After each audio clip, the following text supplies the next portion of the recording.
Section 1. Hey guys, tonight we drift gently into the warm night air of the Indian Ocean, and your feet sink just a little into the creaking, time-worn wood of a dhow. Those long, narrow, wind-whipped sailboats that once carved spice routes across salt and stars. You're sailing toward Zanzibar now, the name itself tasting faintly of cloves and mystery. Around you, the night hums with palm fronds, oil lamps flicker on the docks, and something sweet is in the breeze, something ancient and unsettling. A few more steps, and the scent hits stronger. Clove, unmistakably. It clings to the wood, the air, even the skin of the weathered sailors unloading baskets under the moon. You're not stepping onto a beach, you're stepping into a story. A place where spices built empires, and where a nutmeg seed could sign a death warrant. But be warned, you're not just here to relax. This journey's filled with monsoon winds, treacherous waters, and the occasional economic betrayal. You probably won't survive this with your innocence intact. So, before you get comfortable, take a moment to like the video and subscribe, but only if you genuinely enjoy what I do here. And drop a comment with where you're watching from and what time it is. Zanzibar has a way of pulling people in from every longitude. Now, dim the lights, maybe turn on a fan for that soft background hum, and let's ease into tonight's journey together. You step onto the stony harbor of Stone Town, the clove capital of a world now mostly forgotten. Your sandals scuff coral stone, your ears pick up Arabic call to prayer mixing with Swahili lullabies. Behind you, the sails furl on your boat with a lazy sigh. Ahead, wooden doors stand taller than men, carved deep with lotus and compass roses, symbols of trade, faith, and the sea. The air is alive. You catch hints of turmeric and rose oil, cloves baked into morning bread. Children dart past, their laughter bouncing off the walls like gulls at low tide. A woman balances a woven tray on her head, star anise and peppercorns glint beneath the moonlight. And just like that, you're part of it. The ancient rhythm. Clove trees don't whisper, they conspire.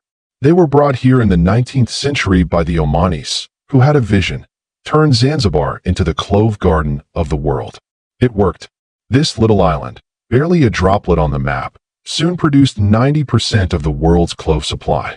But cloves were never just about flavor, they were about power.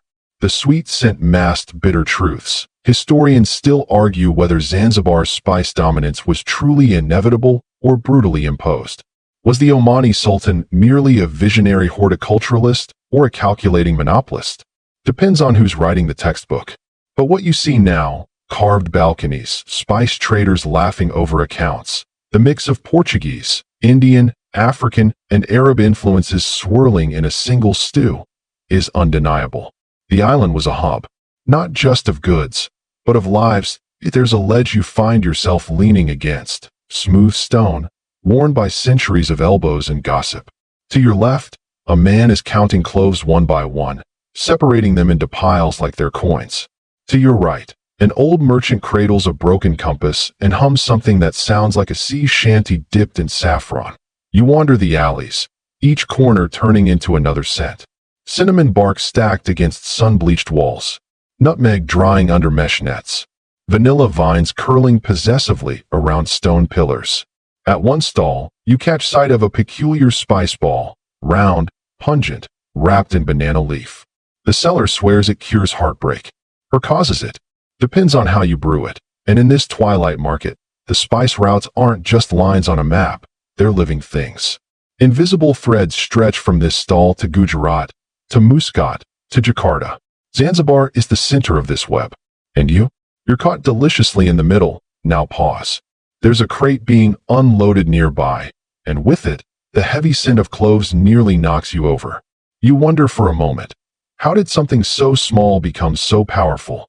One clove tree can produce thousands of buds, but they have to be picked by hand, carefully, patiently. Plantation labor was brutal. Entire communities were uprooted to maintain this island's fragrant economy. You overhear a whispered story of a boy who tried to steal a bag of cloves once. Not to sell, just to chew. Thought it would cure his toothache. The punishment wasn't whispered. He vanished. Some say he was put on a boat and sent to Pembo Island. Others say the clove fields took him. The truth? Historians still argue. You pass a door so ornate it feels like entering a temple. It's a merchant's house, now half collapsed but still breathing history. Inside, dusty ledgers record trade deals in 4 languages. The margins have doodles, maybe bored scribes, maybe secret messages. One sketch shows a tree with coins instead of leaves. Another shows a dhow sailing into a hurricane. A single clove floating in front like a compass. Creepy? Just wait. Outside again, the tide has shifted. The boats rock gently, and lamps begin to go out. But the cloves remain. Even now, centuries later, the scent of Zanzibar's spice empire still clings to your clothes, your memory, maybe even your dreams, and you've only just arrived. Section 2. You blink through the dim, and the warm sea breeze brushes against your cheek like a lazy whisper. In front of you stands a towering fortress, its coral stone walls weathered, patched, and whispering with secrets in the cracks. This is the old fort of Zanzibar, but tonight, it feels less like a structure and more like a memory trapped in stone. The ground beneath you is uneven. Cobblestones laid centuries ago by Persian laborers twist your footing ever so slightly, nudging you to slow down, to listen. You enter through a great arched gate, where vendors once weighed cardamom in brass scales, and where musicians played tarab melodies until long after the moon dropped behind the ocean's lip. Inside, shadows flicker against walls that once echoed with gunpowder blasts. Built by the Omanis to fend off Portuguese incursions, the fort was not just a military base. It was a vault. A spice vault. For cloves, for saffron, for cinnamon bundled in twine. You walk across the courtyard, now empty except for a few crickets and the occasional gust of wind. There's an old man sitting cross-legged in the far corner. No one seems to notice him. His skin is the color of teak, and his beard flows like the sea foam off a crashing wave. He's whispering something. Not to you. Not to anyone. Just to the walls. You strain to hear. Once, a ship came here with pepper so potent, it made the sultan sneeze for 3 days straight. You're not sure whether to laugh or bow. You just nod and keep moving. Pepper, you soon learn, wasn't just a flavor, it was a weapon. Before cloves took center stage, black pepper ruled the maritime spice stage like a rock star with a spicy entourage. Ships were sent from the Malabar coast with tons of the stuff, packed so tightly that rats aboard often came out with singed noses. No joke. Historians still argue whether Zanzibar's pepper trade predated Omani rule or was entirely imported later, but either way, the demand was enough to cause wars. Literal naval clashes over what most people now sprinkle on scrambled eggs without a second thought. You move through a side passage where the stone is cool and damp, and a small opening lets in a sliver of moonlight. You catch sight of something strange, an old iron ring bolted into the wall. A tour guide would probably tell you it was for tethering donkeys or securing boats. But the old man back there? He said it once held a sack of saffron so valuable that the guards slept with swords drawn. There's a legend scratched into the plaster nearby, half erased. For every seed, a soul. For every spice, a story. And that's exactly what the spice routes were, living networks of desire and danger, wrapped in cinnamon bark and sealed with wax. You exit the fort and find yourself back in the labyrinth of Stone Town's alleys. They twist like a puzzle made of scent and stone. This part of the city is quieter now. Cats slip between doorways, and the buzz of cicadas plays background to your wandering thoughts. A small spice stall catches your eye, not because of its stock, but because of what's written in chalk above it. Cloves once ruled the world. Ask me how. You ask. The vendor chuckles, shakes a small tin like a maraca, and answers, they floated our boats and drowned our enemies. He's not wrong. Cloves were so buoyant, literally and economically, that Portuguese and Arab traders loaded dhows to the brim. One burst of wind too sharp, and fortunes went overboard. But the inverse was also true. For those who mastered wind and tide, the profits were absurd. At one point, a handful of cloves could buy you a horse in Europe. A cart of them, a house. You sip from a small tin cup the vendor offers, clove tea. Hot, sharp, sweet on the inhale, astringent on the back of your throat. Like drinking ancient sunlight filtered through stories, you walk on, now guided less by sight and more by smell. A thick, floral spice, ylang ylang maybe, wraps around your senses, and leads you toward a low house with carved screens and an open courtyard. This was once a spice baron's estate. The gate is ajar. You step in. Inside, the floor is tiled with blue and white porcelain fragments, likely salvaged from Chinese cargo that crashed on Zanzibar's reefs. A clever recycling move, or a monument to fallen trade. There's a trunk at the back of the courtyard. It creaks open, revealing spices packed in dried banana leaves, layers upon layers like strata of an edible fossil. You catch the scent of long-lost cardamom, of mace, of frankincense so aged it started to smell like time itself. One packet holds something stranger. Crushed betel nut mixed with ash and dried lime. The label reads, "For secret negotiations only." You smile, because that's how it always was here. Zanzibar didn't just export spices. It exported whispers, deals, betrayals. Behind every shipment of cloves, there might be a smuggled message, a coded pouch, or a betrayal wrapped in burlap. There's a map carved into the underside of the trunk lid. It shows routes, curving lines looping from Zanzibar to Madagascar, to the Maldives, to India, to Arabia. You trace one line with your finger. It's not just a trade route. It's a lifeline, and somewhere, across the ocean, someone was waiting. For pepper, for clove, or for something less savory. These routes didn't just transport spice. They carried silk, silver, stories, people. Outside, the air feels heavier. The wind shifts, southward now. The monsoon season is turning. Ships must prepare to tack against the current. You can almost hear the rustling of sails, the barked orders of captains, the creak of wood eager to set out again. But for now, you're still anchored in Zanzibar. Still lost in a city where even the wind seems seasoned. Section 3. The scent of cloves hasn't left your nose. It lingers like an afterthought as you follow the whisper of waves back toward the seafront. A sleepy dhow sways against its mooring, the wooden hull bleached pale by 1,000 sunrises. You touch the railing, smooth from years of palms gripping it through storms, trades, and piratical negotiations no one wrote down. Tonight, you climb aboard. The deck creaks beneath you like a tired storyteller. Above, the mast looms like a skeletal finger pointing toward stars that once decided the fate of empires. That's not poetic exaggeration. Back in the day, these stars, scattered like spilled nutmeg across the sky, were GPS, calendar, compass, and divine omen all at once. An old sea chart lies unfurled near the helm. You lean in, brushing aside sand that seems to have arrived uninvited. The chart isn't printed, it's hand-inked, full of curling calligraphy and sea monsters that look like someone tried to draw a crocodile from memory and got distracted halfway. The route that catches your eye is one that curves southeast, Zanzibar to the Comoros, then arcing north toward Muscat. This was the Omani-run lifeline of spice. You imagine standing here in 1780, the Sultan's personal dhow cutting through monsoon winds, crew shouting in Swahili and Arabic. Below deck, crates of clove-stuffed textiles, sandalwood carvings, and jars of pickled limes bound for Persian feasts. You descend below deck, and the air changes immediately, thick, damp, tinged with salt and spice oil.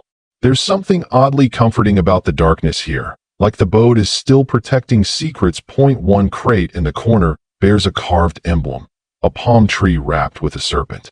You lift the lid. Inside, clove buds so pungent that your sinuses do an involuntary backflip. Nestled next to them is something stranger, a tiny ivory dice with only 5 sides. One face bears the word, "Stay." You blink. You roll it. The word appears again. A crew member's joke? A sailor's superstitious token? Historians still argue whether talismans like this were used by navigators or simply passed around to distract from sea madness. Either way, it gives you chills in the best way. You pocket it. Why not?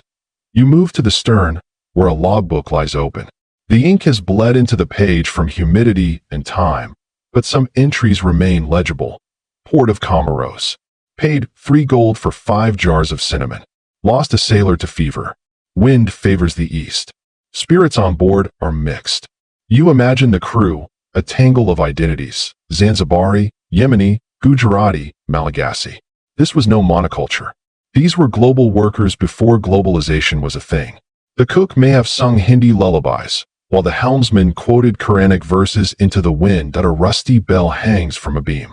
You ring it once, softly. A hollow echo answers, as if the ocean acknowledges you. Back on deck, the wind has picked up. You grip the rail, watching the water churn below.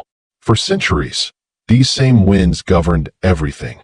When ships could leave, when they had to wait, when entire fortunes sat stranded on the shore because the sky said, "Not yet." The monsoon system was both lifeline and leash.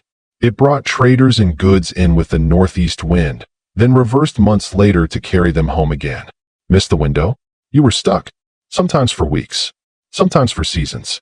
Occasionally, for life. You pass by a small hatch that smells, oddly, like honey. Inside, you discover a spice so rare that even modern chefs blink twice at its mention: grains of paradise. Peppery, gingery, warm. It was believed to cure ailments, enhance love, and bring prophetic dreams. Ships carried it like treasure. Pirates especially prized it, not for its value, but for its use as barter with inland African kingdoms that didn't care for gold but adored rare taste. One notorious corsair, according to an oral tale, once paid his entire ransom in a single pouch of grains of paradise. Whether that's fact or exaggeration, who's to say? The sea was always better at keeping stories than truths. You lie down on the deck. The sky above is infinite and heavy. A cool breeze brushes your arms. For a moment, you feel like a sailor trapped in the in-between, not quite home, not quite away. Waiting for the winds to turn. There's movement in the water, phosphorescence. Tiny marine sparks light up like ground stars beneath the hull. This isn't magic. It's dinoflagellates reacting to motion. But in Zanzibar's day, it was believed to be spirits. Ancestors greeting traders, warning pirates, or blessing safe passage. You close your eyes for just a moment, lulled by the creaking, the wind, and the waves. A soft voice, impossible to trace, says, "The tide always comes back." You smile, because you know now, this journey isn't just about spices. It's about rhythm, about return, about leaving something behind so that you can come back to it richer, not in coin, but in story. Section 4. You open your eyes, and it's morning, almost. That strange gray-blue hour when even the gulls haven't started complaining yet. The dhow rests still in the harbor, tethered but dreaming of far seas. You step off the gangplank barefoot, feeling the grainy chill of Zanzibar's dock planks underfoot. That you're heading inland now, away from the salt, past the clove warehouses still exhaling spice through their crooked shutters. Today, your trail follows a lesser-known path, one that doesn't appear on most sea charts. This isn't about ocean crossings. This is about whispers through forests, across red dirt roads, and over camel-track trade routes winding into the heart of the Swahili coast. Your first stop? An old market just waking from sleep. Canvas awnings flap like tired flags, and the scent of boiled peanuts and ground cardamom slinks into your nostrils.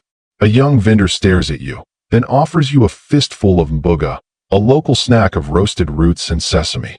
You nod thanks, though it tastes suspiciously like spiced gravel. That you're here to find what many believe to be the forgotten land route that bridged Zanzibar to the African interior. Specifically, a network of Swahili and Arab merchants who moved goods from the coast to places like Tabora, Kigoma, and even into the Congo Basin. Cloves, ivory, ambergris, and even cinnamon moved inland through foot caravans, not just dhows. And it's not some dusty footnote. Historians still argue whether this overland corridor was older than the maritime spice trade itself. You reach an abandoned caravanserai by mid-morning. The structure looks like it's held together by wishful thinking, half crumbled, the rest covered in vines and hornet nests the size of rugby balls.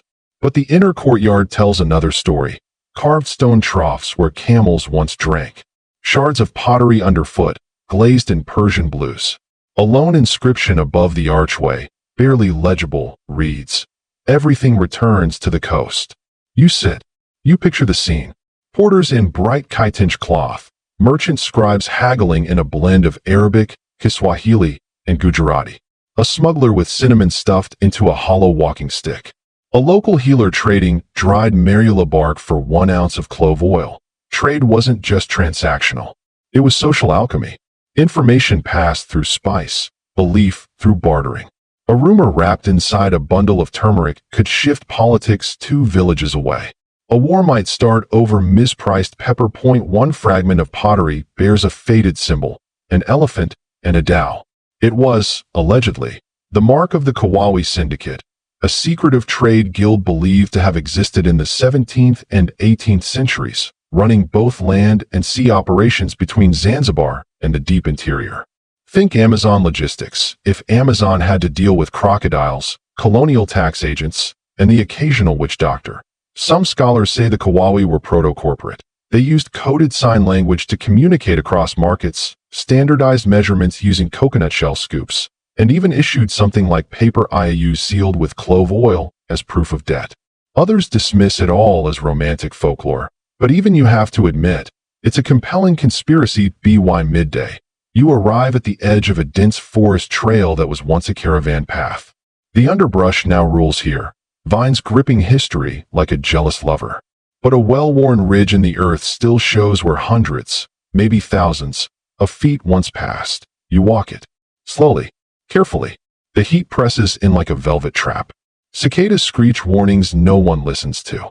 A monkey heckles you from above, possibly judging your footwear. Halfway through the path, you find a shrine, a crude circle of stones with a pile of dried cloves in the center. No offerings, no prayers, just memory. You kneel. The earth is soft here, fragrant. The clove pile is warm, not from the sun, but as if it never cooled. You reach out and touch it. For a moment, the air stills. No birds, no wind, just a distant, unplaceable sound, like the clink of coins or the whisper of fabric against bark. You stand again. On the back of your hand, a line of ants has decided to colonize you. Respect, by the time you reach the next clearing, the forest begins to thin, and a view opens to the west, miles of savanna rolling into mist. It's beautiful, peaceful, deceptively so. This was the landscape of risk, of robberies, of disease, and yet, also of discovery. Caravans from Zanzibar reached places even Portuguese explorers hadn't. Not for maps. For nutmeg, you find a rusted blade leaning against a tree. It's been here a while. The wooden handle is long rotted, but the metal still bears an etching. You don't know what it stands for. Maybe a traitor. Maybe a thief. Maybe a guard who once defended a shipment of cinnamon from a very angry leopard. Even now, the dirt feels alive with memory. Every step forward is a step through time. Back at the ruins of another way station, you sit with an old man. No one told you his name. He just appeared, chewing a twig that might be spice or just flavorless wood. He points inland, mutters, "Still there," then disappears into the trees. Still there? What is? The path? The syndicate? Or something deeper? You lean back against the wall. Listen. A distant drumbeat. Faint, too regular to be wind. Not threatening. Just a reminder.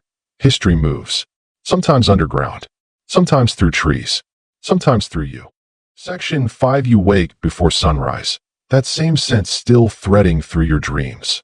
Clove, maybe. Or cinnamon bark, crushed under the weight of something ancient. When you step outside, the sky is the color of tamarind pulp, dusky and rich, and the air is cool enough to make your arms ripple with goosebumps. But it isn't the chill that sends a shiver down your spine. It's the silence. Too complete. As if the island itself has paused to remember that you're not in the tourist quarter now. You've wandered, somehow, to the old part of Zanzibar town, where the streets twist like coral veins and the doors are taller than the dreams of kings. This is where the Omanis ruled. This is where ships arrived heavy with sandalwood and left heavier with spice that a boy runs past you barefoot, clutching a bundle of nutmeg. His laughter echoes, and you follow. He darts through an alley lined with brass bowls and carved teak. You pass under drying laundry that smells of clove soap. You turn corners without knowing why, your feet magnetized by memory, and then you find it at a courtyard sunken into shadow, where old men play bow on stone boards and women grind turmeric root against basalt. They nod as you enter, as if they've been expecting you since long before you were born. A woman rises. Her robe is the color of cardamom pods and her eyes are older than trade winds. She speaks in Swahili, but somehow you understand. Spice is not just what we traded. It is what we became. She gestures for you to sit. Before you is a small charcoal stove. A clay pot simmers atop it, releasing the same scent that haunted your dreams. She lifts the lid. Steam wraps around your face like a blessing. Urojo, she says. Zanzibari spice soup. Street food of legends. You sipped at its fire and earth. Citrus and smoke. Sweetness that coils behind your molars. And beneath it all, stories. Of sultans and stowaways. Of cloves hidden in hems. Of cinnamon smuggled in scrolls. Historians agree Zanzibar was once the world's spice bottleneck. But they still debate how deep the roots truly run, whether Persia or India first planted the seed, whether the tales of sailors who mapped flavor into myth are more poetry than fact. You finish the soup. The woman hands you a bundle wrapped in banana leaf. Inside, dried petals. Deep red, roselle, she says. For remembering. The old men nod. The boy appears again, his nutmeg now shared among a group of children who didn't seem to be there a moment ago. You leave the courtyard without looking back, the roselle warming your palm. Somewhere behind you, the stove is still smoking, and the stories are still steeping. Section 6. The drums are louder now, syncopated and deep, pulsing like a second heartbeat just beneath your skin. You follow the sound as twilight thickens, your feet picking up a rhythm you didn't mean to learn. The trail curves into a gentle slope, flanked by waxy-leaved trees that seem to lean in closer the further you go. Every so often, the breeze carries a burst of scent, lemongrass, hot iron, something sweet and vaguely medicinal, and then you arrive that it's not a village. It's not even marked. Just a semicircle of reed huts, a low fire crackling in the center, and half a dozen people dressed in garments dyed with indigo and earth. They don't stop the music when you enter. In fact, the flute weaves higher, like it's greeting you. One man, his beard streaked with ash, motions you to sit. You do, because obviously a woman ladles thick tea from a blackened kettle into a wooden cup. You sip. It's sweet, spicy, and hits the back of your throat like it's dissolving secrets. You taste cinnamon, star anise, and a slow building burn, maybe long pepper, maybe something extinct. The man speaks. His voice is deep and precise. You walk the old line. You nod. Because, again, obviously he gestures to the fire. Flames twist upward, blue and gold. Around the circle, no one speaks, but you feel their eyes on you. Not hostile, just expectant. The man continues. Few follow it now. Most forget it was ever there. But before the Dutch came, before the Omani ships docked with brass and weapons, before even the Portuguese built their forts, this line ran from these hills all the way to the salt edge. He reaches into a bag and pulls out a blackened piece of nutmeg, cracked open to reveal the glowing red lace of its mace covering. He tosses it into the fire. The scent erupts instantly, warm, buttery, almost narcotic. This, he says, was worth more than gold. Worth men's lives, wars, betrayals. His eyes fix on you. And peace. You sit back, feeling the spice rise in your sinuses. Historians still argue whether these hill clans, independent, semi-nomadic groups known as the Masinga, were spice cultivators or simply way stations. Some records say they had botanical knowledge unmatched even by the Arab merchants. Others dismiss them as opportunistic middlemen. But fringe researchers suggest something far more complex, that the Masinga saw spice as more than trade. They saw it as communion. The man taps your cup. Clove is heat. Nutmeg is mind. Ginger is memory. He points to the woman with the kettle.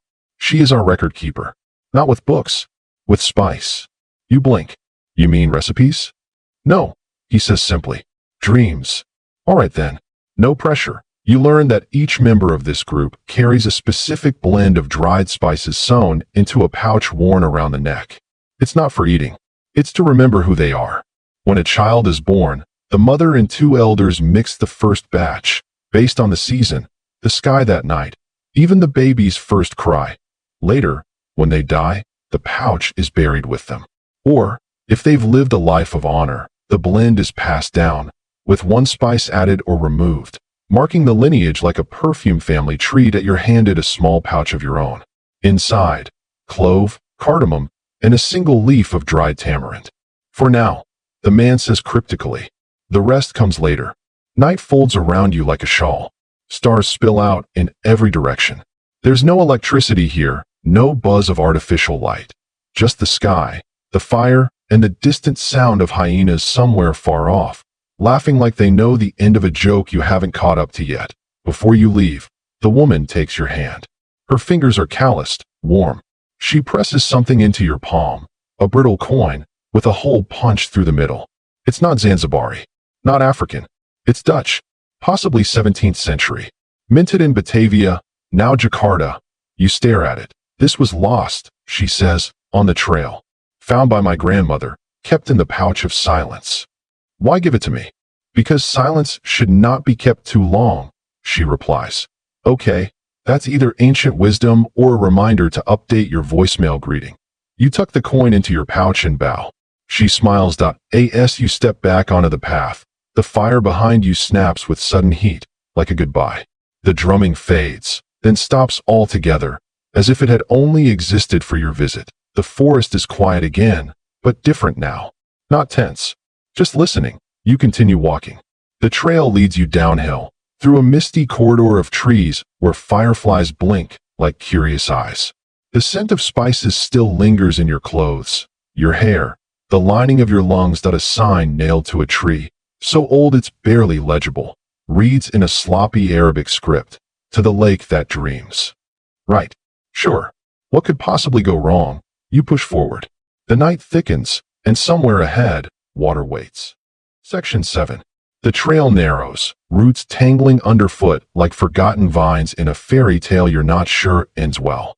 The sign said lake, but so far all you see is fog, layers of it, low and clinging, like the ground is exhaling centuries it forgot to mention.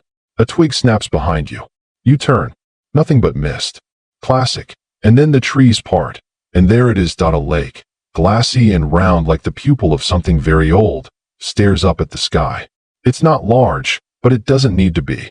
The water reflects everything too perfectly. Stars ripple there without distortion, and your own silhouette looks less like you and more like a version of yourself that made different choices. You step closer, instinctively quieter. Because this lake, this place, it's not loud. It doesn't demand attention. It invites secrets. And apparently, you have a few. A small canoe, carved from pale wood and tethered with braided palm fiber, waits at the edge. It doesn't creak or rock, just waits. So, naturally, you climb in. You're smart like that. As you push off, the water doesn't even splash. It accepts you. The canoe glides forward, slow and silent, as if it knows the route better than you do. Which, frankly, it probably does. Midway across the lake, you see it, a circular platform of dark stone just beneath the surface. You wouldn't have noticed it if the moon hadn't tilted just so. Your boat drifts to a stop directly above it. Suddenly, a smell, not strong, but unmistakable. Frankincense. Sweet, resinous, ancient. You look down, and for a heartbeat, you swear you see shapes carved into the stone. Spirals, ships, stars, even a tiny curled clove pod. Then they vanish. Historians still argue whether this lake was ceremonial, practical, or just a natural feature of Zanzibar's geography. Some say it was where early spice traders came to swear oaths before dangerous voyages. Others claim it was used to cleanse the senses before entering the market cities. Fringe theorists, bless their creative hearts, suggest it was a kind of map. Each ripple, each submerged carving guiding the route to India, to Oman, to the Spice Islands of the East. But all of them agree on one oddity. When archaeologists first discovered the lake in the 1920s, they found no plant life in or around it. No reeds, no algae, no fish, nothing, just water. And that stone circle, like a pupil in the eye of a sleeping god. The canoe starts moving again, without your help. You don't question it. At this point, you've given up questioning anything with moonlight and a vaguely cursed vibe. As you drift toward the opposite shore, you hear voices. Not close, not loud, but unmistakably human. Songs maybe, or chants. Words in a language that feels familiar but refuses to be understood. Then, without warning, the boat jerks. Something's caught the underside. You look down, expecting a rock, a log, a mischievous octopus. But no, it's rope. Dozens of them, fraying and ancient, tied in knots you can't recognize, anchored to the stone beneath. Your canoe is being held. A soft splash beside you. Then another. You don't look. You breathe slow. In through the nose. Out through the please don't be undead Portuguese spice pirate's mouth. And just as suddenly, the ropes loosen. The boat drifts again, faster now. The voices fade, and the lake's surface stills behind you like nothing ever happened. You reach shore, that there's no dock, no trail, no sign welcoming you to the next chapter of your bad decisions. Just low grass and a stone arch barely taller than your head. It's covered in moss, carved with symbols, clove flowers, cinnamon sticks, pepper vines curling around anchors and sunbursts. The smell of frankincense fades. In its place, saffron, unmistakable and golden. You duck beneath the arch and step through. Instantly, the air changes. It's warmer, brighter, though you see no sun. You're in a courtyard, circular, surrounded by low stone walls and hundreds of clay amphorae. Some sealed, some broken, all labeled with delicate script. The floor is inlaid with a massive compass rose made of crushed pearl and charcoal. And in the center stands a single tree. It's short, gnarled, but dense with tiny buds. You recognize them immediately. Clove. This isn't just any tree. This is a mother tree, a wild clove from before the Dutch, the Omani, even the Shirazi. Its bark is dark as night, and its scent, warm, sharp, astringent, hits you like opening a memory you didn't know you stored. According to oral histories, there were once groves like this all over Zanzibar. But many were burned, stolen, or genetically modified by colonial powers seeking yield over purity. This tree, it feels defiant, original, and right then, someone speaks. You took the long way. You whirl. A man leans against a broken amphora, arms crossed, wearing faded blue robes and a silver earring shaped like a peppercorn. His face is unreadable, like the surface of the lake. I had help, you say, without knowing why. He nods once. That's usually how it works. He walks slowly toward the clove tree, resting a hand on its trunk. This is the root, he says. Not just of spice, of resistance, of memory. He plucks a single clove bud and drops it into your pouch. You'll need that later. For cooking, he smirks. Among other things. You glance around the courtyard. Dozens of amphorae. Hundreds of years of stored scent, knowledge, chaos. The man gestures to the far wall. A tunnel opens there, descending into shadow. Follow that, he says. If you're ready. You nod. Even though, clearly, you are not. But that's the thing about spice routes. They never really end. They just change temperature. Section 8. The tunnel doesn't wait for you to change your mind. It pulls you in. Not literally, not with wind or sound, but with the kind of gravitational inevitability usually reserved for cursed mirrors or all-you-can-eat buffets. You step in, the cool air licking at your skin like something curious. Or hungry. Honestly, who can tell anymore? The stone underfoot is worn smooth by centuries of barefoot travelers, though no one's here now. The walls are slick with condensation, faintly glowing with a bioluminescent sheen. Every few feet, there's a niche in the wall, housing clay tablets sealed in wax or fragments of ivory etched with inked script. It's a spice archive, silent, forgotten, but alive. You stop at one, curious. The glyphs are stylized swirls, punctuated by dots and curves. Maybe a calendar? Maybe a recipe? Maybe a stern warning that this corridor is home to Zanzibar's original HR department, and you're late for your performance review. Historians still argue over what these underground passages were used for. Some claim they were cold storage tunnels for sensitive spices like saffron or cardamom, meant to keep their volatile oils intact. Others say these were ritual walkways, walked blindfolded by initiates before they were trusted with high seas trade secrets. One wild-eyed theory suggests the passages doubled as spice-fueled time machines. Though that scholar was politely asked to retire early, your hand trails along the wall, brushing dried fenugreek pressed into the mortar like forgotten fingerprints. The scent is bitter, nutty, a little sweet, like burnt sugar on bad choices. You exhale slowly. Even underground, Zanzibar keeps surprising you. And then, just when your legs are starting to protest, you step out into a space so unexpected, your brain hits pause. A cathedral. Or, well, something like one. It's underground, sure, but vast, like someone hollowed out a mountain and then had the nerve to decorate it. There are towering columns carved to look like cinnamon trunks, their bark twisting upward toward a domed ceiling painted with constellations. Stars made from crushed nutmeg glitter in soft constellations. Aisles stretch in perfect symmetry, the floors tiled in black and white patterns that echo a compass rose. And right at the center, elevated on a dais of ebony and coral, sits a spice throne. You don't even pretend to be cool. You stare. It's absurdly ornate, gilded with gold leaf and rimmed with dried vanilla vines. Instead of velvet cushions, it's lined with crushed cloves and woven pandanus mats. Symbols of every major trading nation, Portugal, Oman, the Shirazi, even Ming China, are embedded in its frame. And right above it, a massive emblem carved into the dome, a stylized dhow, its sails filled not with wind, but spices. You count cloves, cardamom pods, dried ginger, and what you think is saffron, though it might be extremely confident straw. You step forward slowly. The air thickens, not in a threatening way, just denser, more fragrant. You're breathing in centuries, and behind the throne, a mural, faded, cracked, but unmistakably rich with story. It depicts a scene from the height of Zanzibar's spice empire.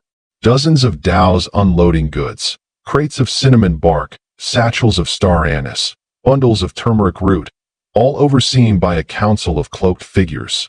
5, maybe 6, none with faces.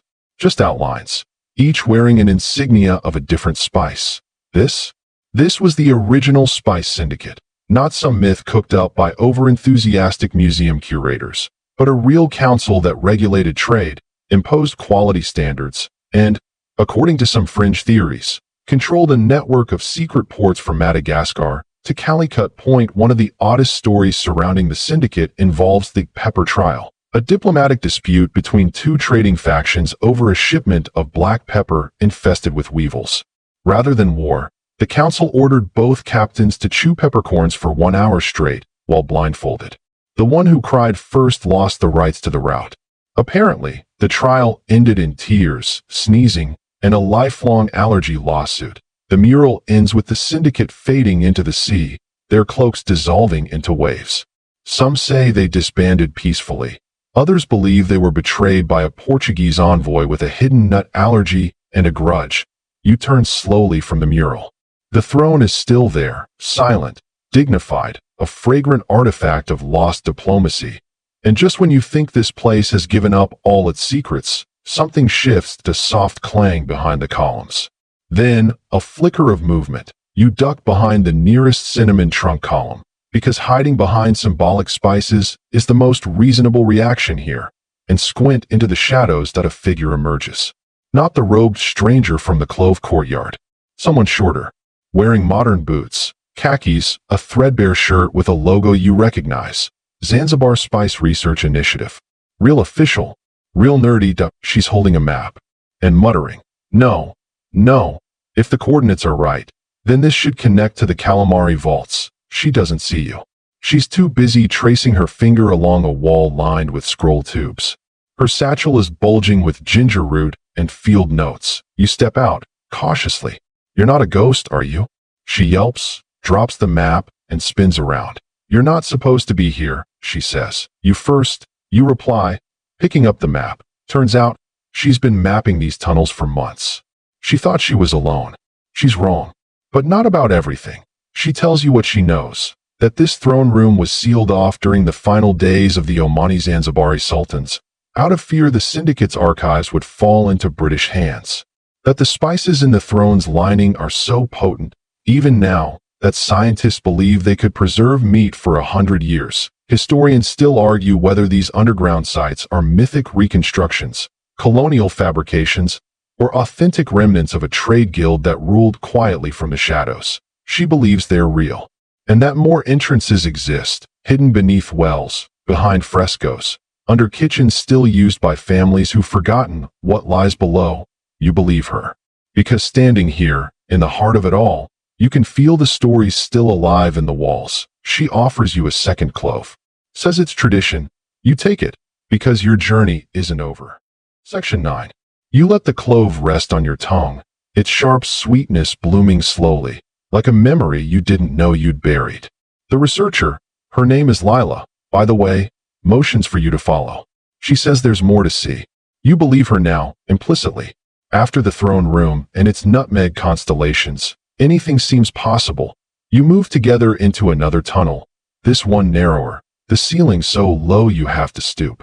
Your footsteps echo in a hushed rhythm, and even your breath feels reverent. There's a carved lintel above you, tiny inscriptions, almost childlike in their precision. You ask Lila if she knows what it says. She glances up, squints, and says, it's in Swahili, but written phonetically in Persian script. Says something like, beyond here lies the taste of memory. She pauses. Or it might say, no shoes, no service. My Swahili's a little rusty. The tunnel finally widens and spills into a rotunda carved from coral limestone. At the center sits a stone table, ringed with low seats. Each has an indentation shaped like a spice, cinnamon sticks, cloves, peppercorns, even a whole star anise.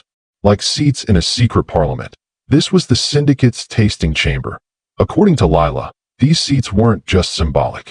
Each indent held exactly 1 unit of the respective spice, ground fresh each morning by apprentices. The council members would sit, taste, and assess batches brought in from across the Indian Ocean. No labels, no origin tags, just pure tongue and memory. And here's the weird part. One fringe theory claims these meetings didn't involve talking at all, just tasting, gesturing, and a set of polished ivory blocks marked with spice glyphs. Like playing Scrabble with cinnamon while negotiating naval rights, you run a hand along the table. It's cool and smooth, but pitted in places where elbows and arguments likely wore into the stone. Lila shows you a hidden drawer beneath one seat. Inside, a faded parchment with tally marks and tiny ink drawings of boats. A spice ledger? A record of taste? Maybe just doodles from a bored apprentice stuck in the oregano seat. Historians still debate what this room was truly used for. Some claim it was a sensory testing lab. Others say it doubled as a spice tribunal where disputes were settled over comparative flavor analysis. One controversial paper from the 70s even suggests it was an elite dining room for culinary espionage. Yes, really, flavor spies. Lila says she found spice residue in the floor seams, saffron, cinnamon, and a rare form of dried mango zest believed to have been extinct for over a century. I scraped it with a toothbrush, she adds, which is either dedication or insanity. You tell her it's both. She smiles. Beyond the rotunda, another hallway slopes downward, this one painted faintly with red ochre patterns, waves, palms, eyes, stars. Pre-Swahili, Lila whispers. Maybe even Bantu-Maritime fusion symbols. You squint at one symbol in particular. A small dhow cresting a spiral wave that terminates in a single eye. Creepy, you mutter. Also very on brand. She nods. This one shows up in Mozambique too. Some think it's the Watcher of the Routes. A spirit that monitored the safe passage of spice ships. There's a pause. You both feel something shift. The air changes that it's not just imagination. There's a low hum, a vibration beneath your feet. Not threatening, just ancient. Alive. And then, the salt hits you. You walk out of the tunnel and into a chamber that opens directly to the ocean. Well, not to it. There's no door, no dock. But the rock face ends in a sheer cliff that overlooks the waves crashing below, sending cool mist spiraling upward. The scent of salt, seaweed, and far-off monsoons floods the chamber.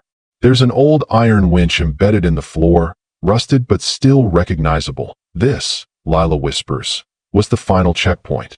She tells you how traders would lower samples of their cargo down the cliff face in sealed glass canisters. They believed that if the ocean accepted it, meaning the container didn't sink, crack, or get swallowed whole by sea spirits, then the shipment was safe for trade. You both sit at the edge, legs dangling over the abyss, as the wind tangles your thoughts. Far below, you spot what might be the remnants of a wooden dock, or maybe just driftwood clinging to a memory. You watch a dhow sail slowly across the horizon, its curved sail cutting the sky like a signature. Lila pulls out a small vial. Clove oil, she says. Want a hit? You nod, and she dabs a bit on your wrist. The scent blooms sharp and warm, instantly grounding you. Like wearing your great-grandmother's perfume, or finding a note you wrote to yourself years ago and forgot. It smells like old trade and new possibility. The sun has begun to dip. A gold shimmer cuts across the ocean's surface, and it feels like the past and present are shaking hands. Did you know, she says, that during the height of Zanzibar's spice trade, cloves were worth more than gold per ounce? You nod slowly, and harder to forge. She laughs. The wind picks up, and for a moment, you swear you hear something beneath it. Voices, maybe. Chanting.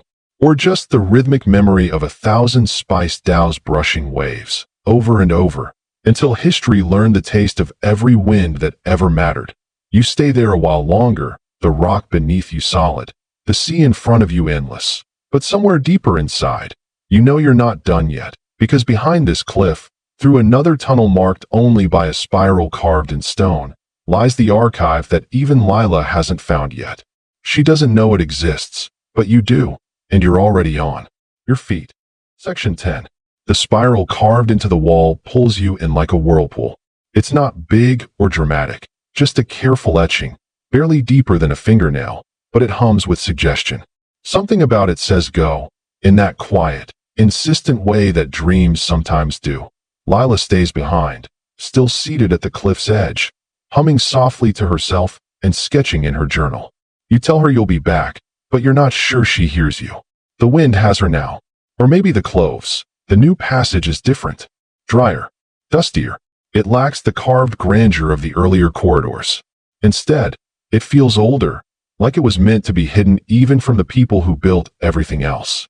The floor here isn't stone but compacted coral sand, fine and quiet underfoot. It muffles your steps so much that even your breathing starts to feel intrusive. The walls tighten. You have to turn sideways to keep going. Then, abruptly, it opens. You stumble into a domed chamber barely lit by a shaft of sunlight that punches through a hairline crack in the ceiling. The light hits one thing. A pillar in the center, carved with spiral grooves that mirror the mark you just followed. You walk to it slowly. There's something resting on top, something wrapped in oilcloth. You unfold it. Inside, 3 things. Point 1. A folded vellum map, brittle and damp around the edges. It's hand-drawn, in what appears to be Portuguese mixed with Arabic, marked with tiny clove buds where cities should be. You recognize a few names: Kilwa, Muscat, Calicut, but others seem fabricated, like Zanjal Coffee and Porto Esquisito. Forgotten ports. Lost routes. Point 2. A fragment of a diary written in an angular, scratchy hand. The language is a fusion you can't decipher entirely, but some of the words leap out like ghosts. Betrayal, monsoon debts, the night clove burned. And 3. A sealed clay vial stamped with a strange symbol. Not just a spiral this time, but a spiral with an eye in the middle. You hold it up. It's lighter than expected. You shake it gently. Something inside moves with the soft scrape of sand. You pocket the vial before your brain can talk you out of it. That's when you notice the niches. The room is ringed with them. Dozens of small alcoves carved into the walls. Some hold scrolls wrapped in what might have once been silk. Others contain shards of pottery, bone styluses, or rusted tin spice measures. Each niche is numbered in an old banda script, and some have faint red ticks above them. Marks of completion? Retrieval? Warning? You pick one at random and remove a scroll. It crumbles. But you can still make out an illustration. 2 dhows passing in opposite directions, their sails stitched with clove blossoms and what might be ciphers. You don't know what they're exchanging, but it's not cargo. It's names. Lila's voice rings out faintly from the other tunnel. You okay? You hesitate, then call back. Yeah, found something. She doesn't reply. You wonder if she's on her way or letting you have this one. You tuck the map under your arm and continue toward the back wall, where one niche is wider than the rest. Inside, instead of scrolls or spice relics, there's a single slab of black stone, perfectly smooth, etched faintly with concentric circles that look a bit like crop rings or satellite photos. The center. One word, in plain Latin. Restful. Reaction. What was this room? One theory from Zanzibar's less than reputable museum tour guides claims the syndicate used this chamber to store spice reactions. Not chemicals, but events. Maps of uprisings linked to pepper shortages. Letters detailing political coups bankrolled by cinnamon monopolies. Even accounts of family dynasties destroyed by saffron-infused poisonings. Was this room a record of how spices shaped the world? Historians still argue whether the syndicate kept such detailed archives at all. Most official sources claim the records burned in the fires of 1896 during the Anglo-Zanzibar War.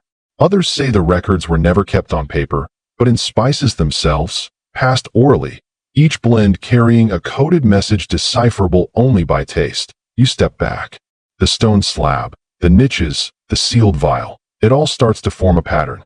Not just trade, not just politics, but memory. The syndicate didn't just move spices. They curated the reactions those spices caused. A ripple economy. Emotional logistics. You blink. Something behind the stone catches the light. A crack. It's thin, like a seam in a puzzle box. You press your fingers along it, and the stone moves. Gently, like a sigh. It slides inward with a grinding whisper. Behind it, stairs. Of course, you descend. Slowly. The air thickens again, not damp this time, but warm, like you've entered the lungs of a sleeping beast. The steps end in what might be a ship's hold.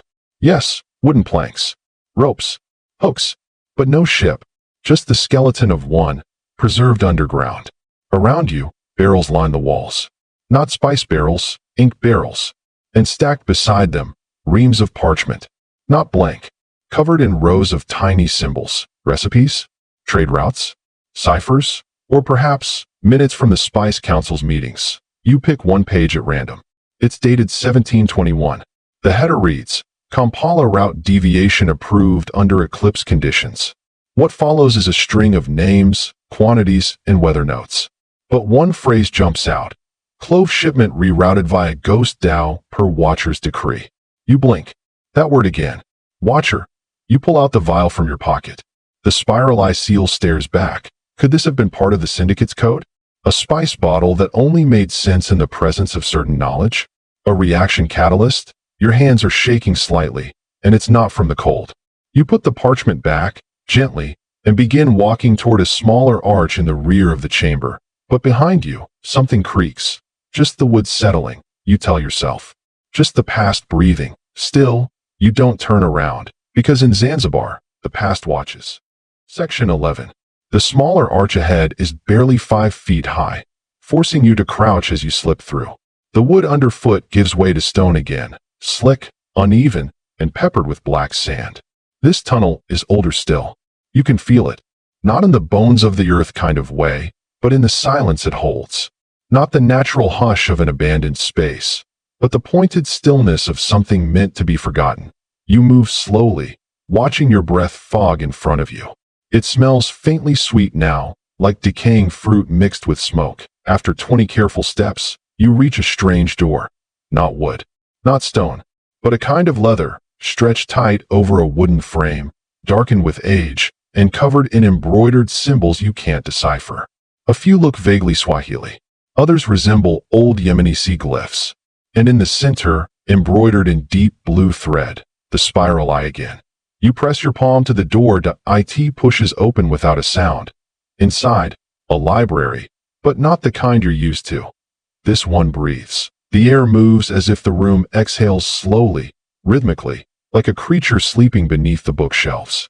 And yes, there are shelves, curved ones, following the circular walls. They reach from floor to ceiling, stacked with scrolls, journals, parchment bundles tied with string, even what look like strips of spice cloth used as writing surfaces. Every single item here is tagged with a dried clove bud. Some have one, some have clusters. A taxonomy of scent. You step into the room. Instantly, the smell shifts.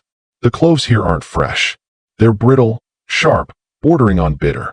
The scent pricks your eyes and pulls tears unbidden. Each shelf is labeled in a mixture of Portuguese and Shirazi. You catch a few. Ghost routes and silent ports. Bloom conspiracies. Saltwater deals, partially verified. And then, reactions, psychological records, 1680 to 1729. Of course, you go there. You lift a small leather-bound volume. Its cover is stained, the stitching frayed. On the first page, a stamp of the spiral eye again, slightly blurred, like it was burned into the leather while still smoking. The first entry is chilling. Subject, 013. A cargo, cash a bark result. Hysteria and third mate. Hallucinations of storms on clear water. Requested reassignment to Pepper vessel. Rejected. Subject disappeared off coast of Pemba. Vessel followed a false star to Mombasa, where no port awaited. Another page. Use of cinnamon on newly conquered territories resulted in temporary compliance and euphoric public response. However, subsequent addiction symptoms noted. Withdrawal led to local rebellions. Council debated dosage reduction. Are you reading a pharmacological archive? Or psychological warfare instructions? Historians still argue whether spices held real mind-altering effects or if syndicate sailors weaponized myth. The line between belief and biology blurred easily at sea, where isolation made the imagination fertile and fear sticky. You sit down on a low stool shaped like a spice grinder and flip further. Entry after entry details reactions to spice shipments. Not just the economics, but the emotional reactions. A whole science built around how clove blends influence trust, courage, fear, even love. One entry mentions a Zanzibari admiral who burned his fleet after inhaling a mix of nutmeg and frankincense, claiming he'd seen the final map. Another tells of a merchant's wife who smeared saffron on her eyelids daily until she could taste people's lies. You close the book gently. Around you, the library hums at a soft creak behind you makes you turn, half expecting Lila. But note there's no one. Still, on the central pedestal of the room, a fresh bundle now rests that you're certain it wasn't there before, that it's wrapped in dark velvet. You open it carefully. Inside, a spice blend sealed in waxed paper, labeled in looping script, for the Watcher's successor. There's no mirror in the room, but somehow, you know they mean you. You pocket the blend, there's a metallic rattle beneath your foot. You look down. A small, brass key, you pick it up. It's shaped like a cinnamon quill. There's a single number engraved along the shaft, 77. You scan the room. No obvious locks. But now your mind is spinning. 77 what? Lila's voice echoes faintly again. Closer this time. I found a staircase. You still down there? You call back. Yeah, I found something too. Silence for a beat. Then, meet you at the courtyard in 5? Got it. You tuck the key into your belt and make your way out of the breathing library. As you climb the narrow stair toward what you assume is the surface, your heart feels heavier. Not in a bad way. In that your life just changed kind of way. The same way the air tastes after a thunderstorm. Charged. Braver. Drenched with things you'll never quite understand. At the top of the stairs, a trapdoor waits. You press up and emerge into sunlight that it's dazzling. Too bright after so much dust and darkness that you're in a courtyard. A real one this time. Ringed with crumbling archways and shaded by mango trees. Lila is already there, seated on the edge of a stone basin, drinking from a glass bottle of tamarind water. She holds up a notebook. You have to read what I found. You grin, holding out your own find. Only if you do. You both laugh, then sit in the sun, surrounded by ghosts and cloves, and the impossible weight of forgotten stories. Somewhere below your feet, the breathing continues. Section 12. You and Lila trade notes like kids swapping haunted baseball cards. Her notebook is old school, the kind with leather corners and pages that crinkle when you turn them. Yours is the stitched book from the breathing library, still warm, or maybe that's just your imagination, or whatever the blend in your pocket is doing to your body heat. Mine says there were entire spice blends named for emotional states, she says, flipping a page. Like, Kasha Wamvua, the storm before calm. They gave it to captains on their maiden voyages to sharpen focus. You chuckle. That explains a lot about your driving. She swats your arm with the notebook, but the sun, now tilting west, lends a sleepy peace to the courtyard.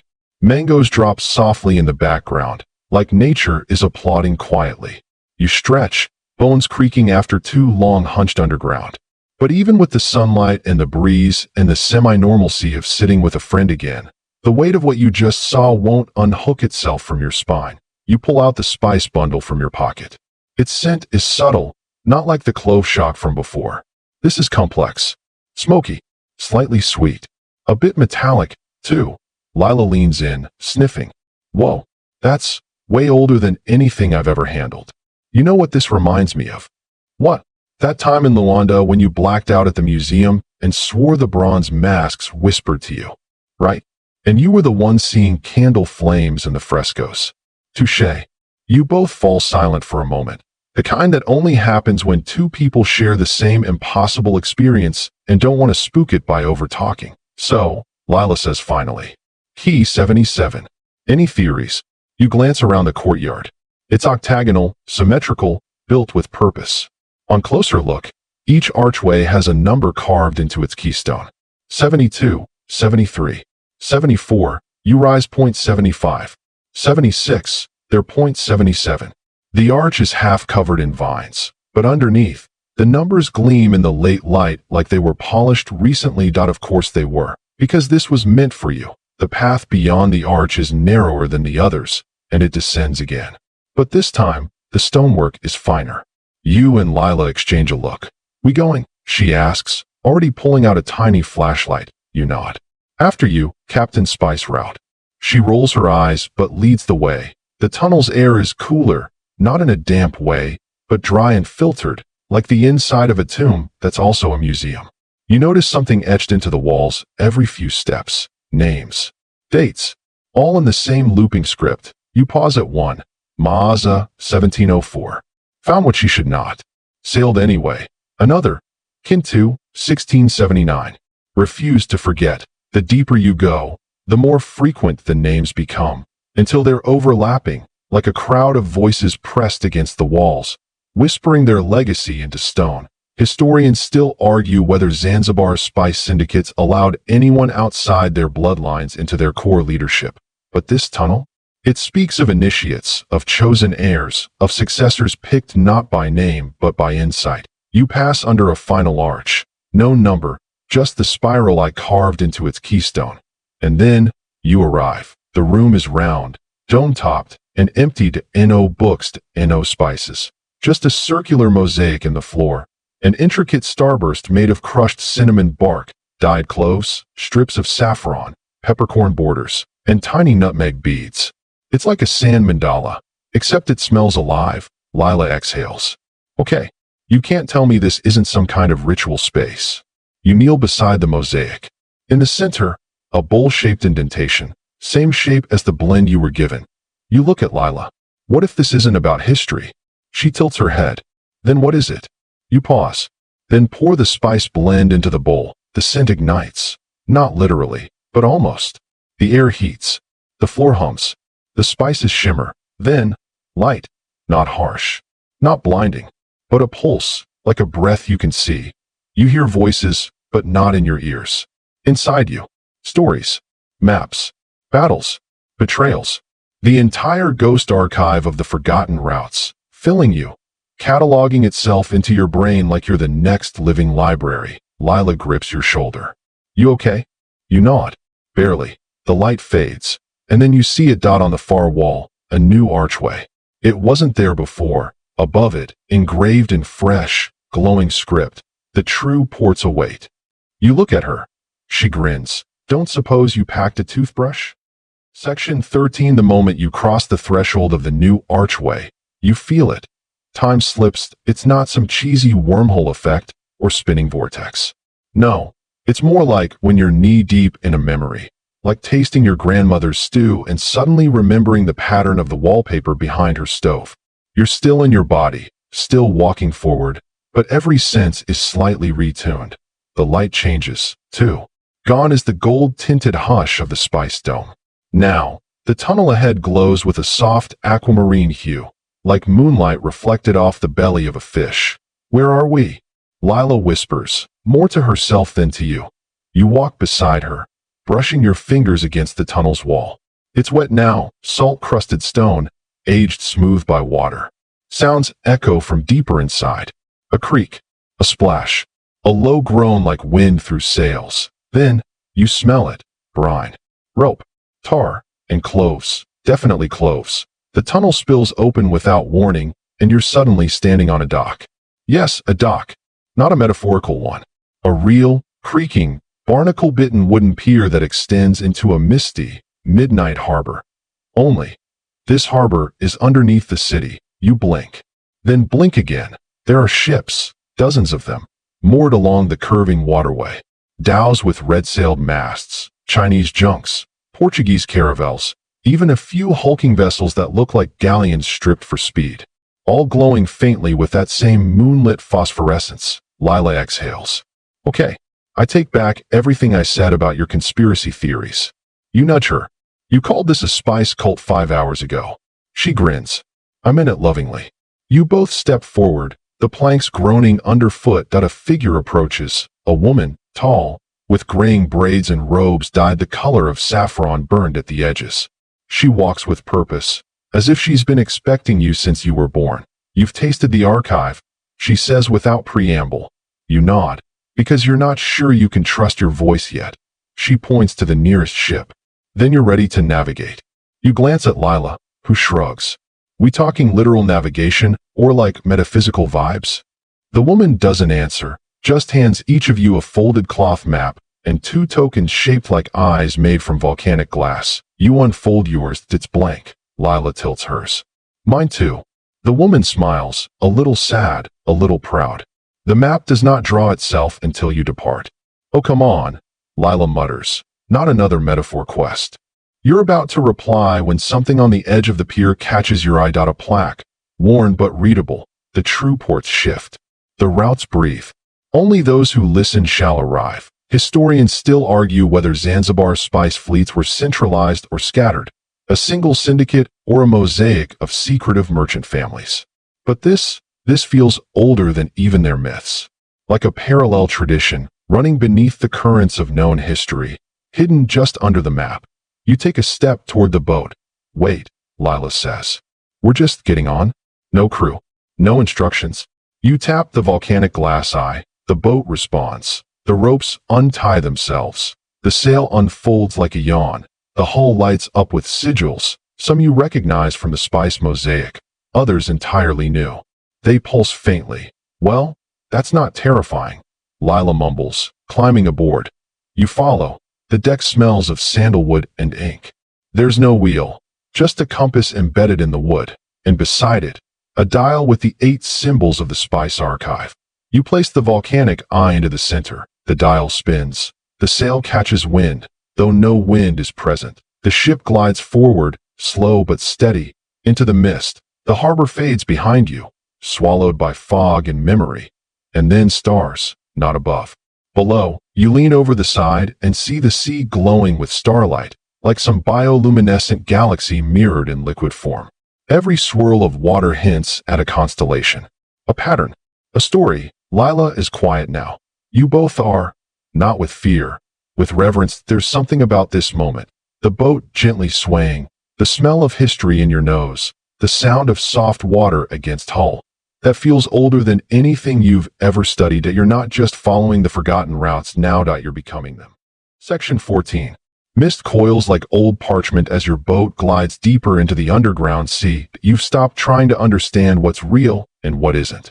You're floating, after all, inside some impossible dimension beneath Zanzibar, guided not by a map, but by a volcanic glass eye and a gut feeling that somehow, against all logic, you're on course. Lila leans over the side, dragging her fingers through the glowing water. Feels like tea steeped in moonlight. She murmurs. You nod. Yeah, but with a little, peppery threat.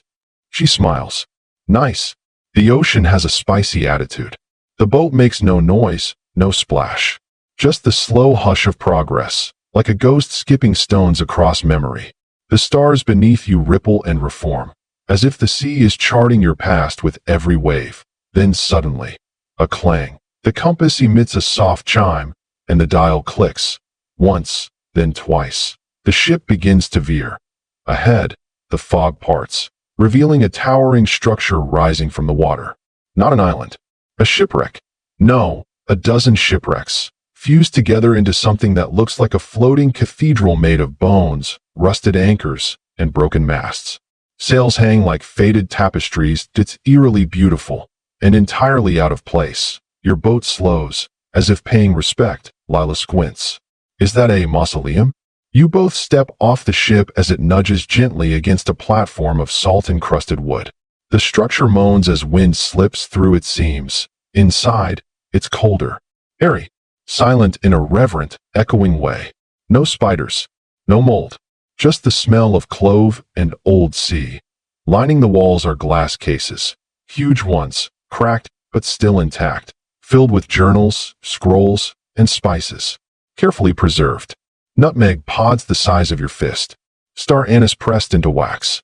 A jar labeled phoenix pepper that seems to flicker when you stare at it. Lila's voice drops to a whisper. An archive ship. She's right. This was no ordinary wreck. Historians sometimes mention lost floating libraries of the Swahili coast. Ships so packed with navigational data and spice knowledge that they functioned as universities at sea. But no one's ever proven they existed. You're standing in one now. You approach a journal displayed under smoked glass. The script is delicate, looping, almost musical.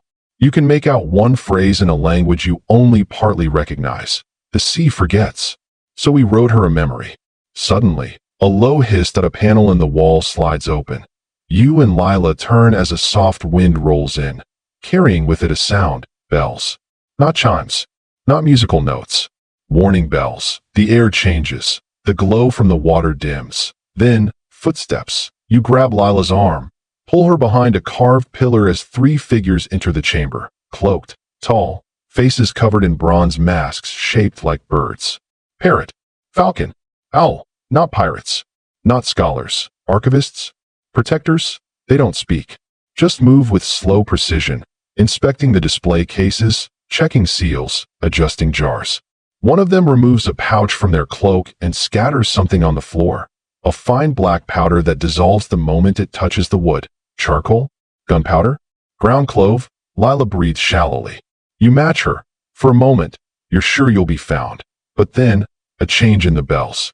Softer now, the masked figures turn and leave through the same passage they entered. You wait. A minute. Then two. Then breathe. Lila exhales, slumps against the wall. Okay. New rule. No more mystery temples on night cruises. You're about to reply when the journal beneath the glass suddenly opens on its own. Pages flip, slow and deliberate.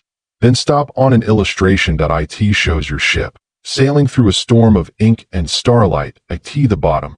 A phrase scrawled in the same musical hand. When the route forgets the sailor, the spice remembers. What does that mean? You glance at Lila. She shrugs.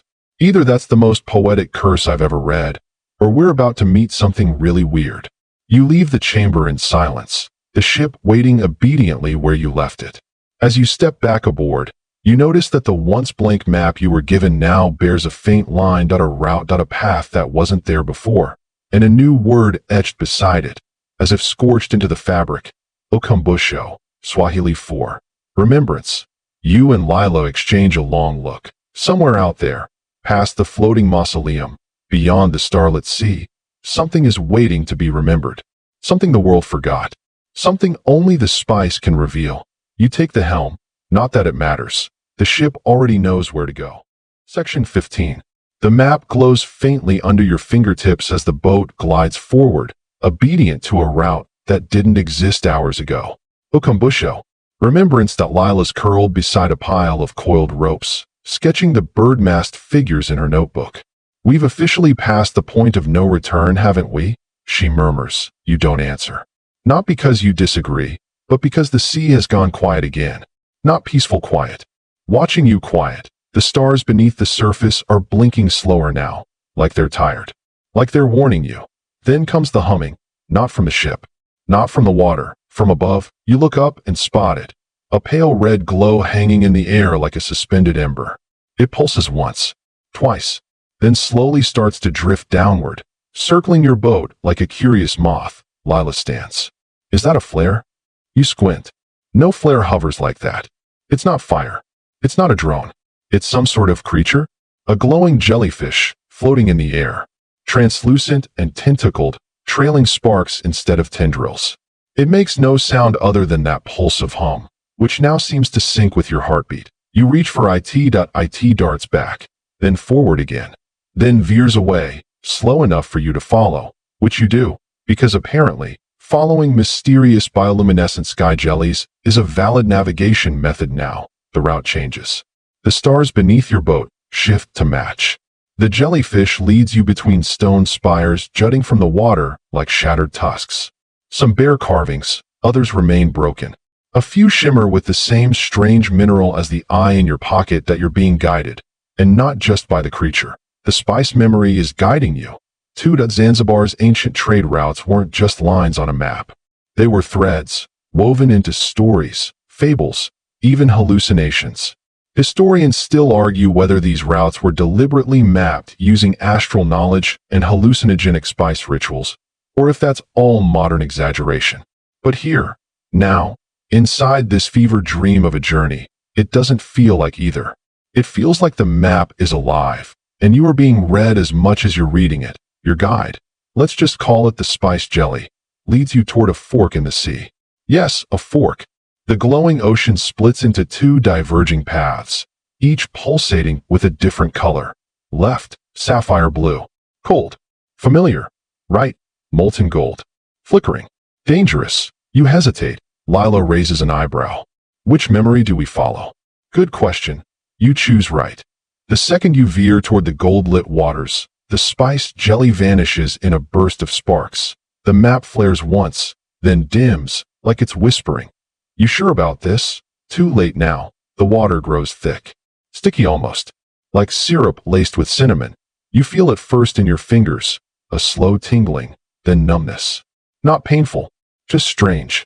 Like your skin is trying to taste the air. Lila shudders. I don't like this.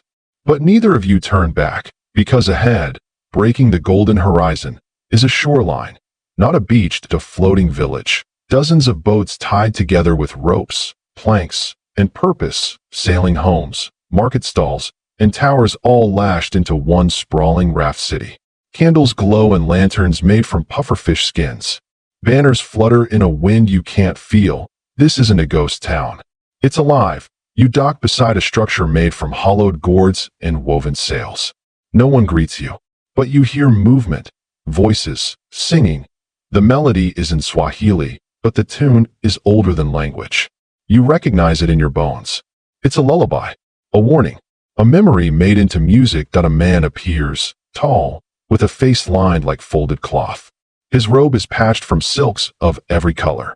On his back, a satchel shaped like a conch shell. Caribou, he says, not smiling. You've come far. You nod. We follow the spice. His eyes glint. It remembered you then. He turns and walks. You follow him through the swaying decks, past children with ash-painted faces, elders grinding seeds in bowls shaped like whale vertebrae, and parrots that whisper names in dead dialects. He leads you to a chamber woven from old fishing nets and bones. At the center, a shallow pool, not water, spice oil, amber, thick, humming tea gestures. You want to see the forgotten route? You must breathe the memory. Lila hesitates. Like inhale it. The man shrugs. Some drink. Some dream. Some vanish. Great. You kneel beside the pool. You inhale. The scent is overwhelming. Nutmeg, clove, blood orange, and something bitter and metallic. The world shifts. Suddenly, you're standing on the deck of a slave ship in 1798, but the crew speaks German. In your hands, a map etched on animal hide. The sky is wrong. Redder. Closer. Flash. Now you're an Omani merchant trying to broker a cinnamon treaty with a Swahili queen who rides a manta ray. Flash. Now you're Lila, watching yourself kneel beside the pool. Then it all folds in. The village. The stars. The sea. And you hear a voice. Yours, but older. The forgotten route is not a place. It's a decision. One you haven't made yet. You wake with Lila shaking your shoulders. Hey, she says, worried. You were gone. You sit up. The man is gone. The pool is dry. The map in your pocket is now covered in new lines, spirals, arrows, and a symbol that looks like a curled chameleon. One word beneath it. Bailai, Swahili 4. 2.2 choices. 2 outcomes. 2 versions of this story. You chose gold. Now what? Section 16. The floating village fades behind you as you sail into the new spiral etched onto your map. The waters are still golden, but now streaked with silver, like someone stirred moonlight into honey. The horizon warps, curves upward slightly. You blink, but it stays that way. Your brain whispers, this isn't how physics works, and you politely shush it. Lila crouches near the edge of the boat, watching the water ripple with streaks of purple. I think we're off the map again. she mutters. You check the parchment. The lines keep moving, slithering slowly like they're alive. One symbol flashes in the corner, a pepper pod surrounded by stars, and then you smell it. Not like before, with cinnamon and mystery. This is heat. Dry, sharp, a little cruel. Like desert wind laced with jalapeno. Your throat tightens that a mirage forms on the horizon. Except it isn't one that a real island rises out of the gold waters, shaped like a clenched fist. Smoke rises from its center. As you approach, you see narrow paths carved into its slopes, and terraces with plants growing in impossible patterns. Square patches of turmeric, spiral rows of ginger, and vines of black pepper that crawl like veins. The island breathes, and on its highest terrace stands a figure in robes darker than night, no face. Just a polished nutmeg mask. Lila grips your arm. That's not creepy at all. You dock where the map's pulse fades and step onto the island. The sand crunches underfoot, not like beach sand, more like crushed spices. Beneath your soles, cloves, star anise, dried limes. The entire island is made of forgotten flavor that a voice booms, without echo. You have followed memory. But do you carry legacy?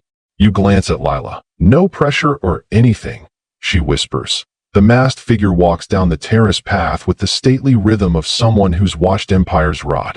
I am Kanzu, the figure says, guardian of the spice tides. This place was never meant to be found by one who merely follows, only by one who chooses. I chose the golden route, you reply, unsure if that even means anything. Kanzu tilts his head. You chose heat, danger, but that's not enough. To walk further, you must surrender something precious. Lila snorts. Is this like metaphor surrender, or actual losing a finger surrender? Kanzu turns his mask toward her.